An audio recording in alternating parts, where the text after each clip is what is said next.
One for Health Foundation is a startup foundation. We've been going for about 2.5 years. We just got our 501c3 certification a year That ago. takes a while. Oh, it does. Oh, no, it's difficult these days. Very Yes, it difficult to is. get. So very fortunate. It allows you to finally raise some money and all that. So that's good.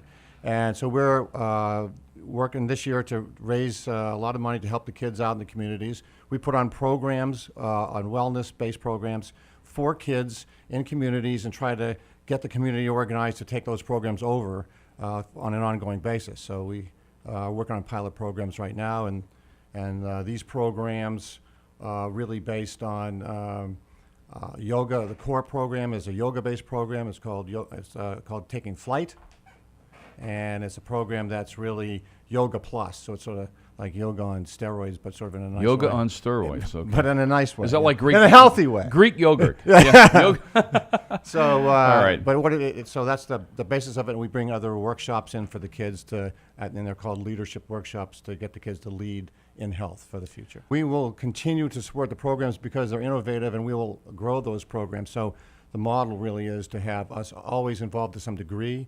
We will train the teachers, the instructors. We can do that remotely so that we can expand into any location. But the idea is to get a lot of the funding from the communities to make it a community-based project, but also to have consistency throughout those programs, which is why we want to stay involved. And what age group are you trying to target? Mostly 7 to 15-year-olds, pretty much. A lot of elementary school kids and young adults to get them when they're young. I've been an entrepreneur in the tech world for a long time, but I finally I got out of that, out of the last entrepreneurial thing I did in New York City. I was living in Pennsylvania, and I helped found or finance a wellness center in Pennsylvania.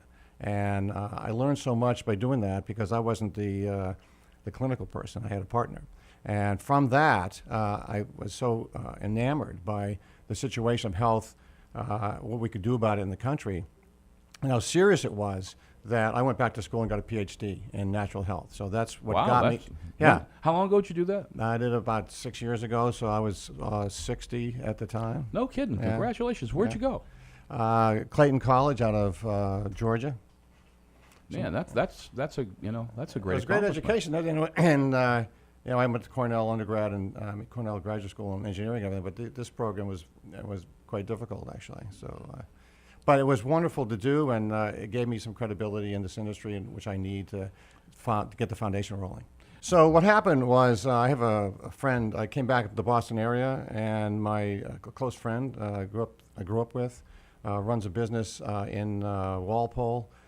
T.R. Miller Company. His name's Tom Miller, and he is an athlete. And we did some competitive work together, running up Wildcat Mountain in a biathlon. And by working, training together and all that, we sort of sat down at a summer place and talked about how important health was for the country. That 75% of people have chronic illnesses, that's the major cost of healthcare in America, and it's crushing the country.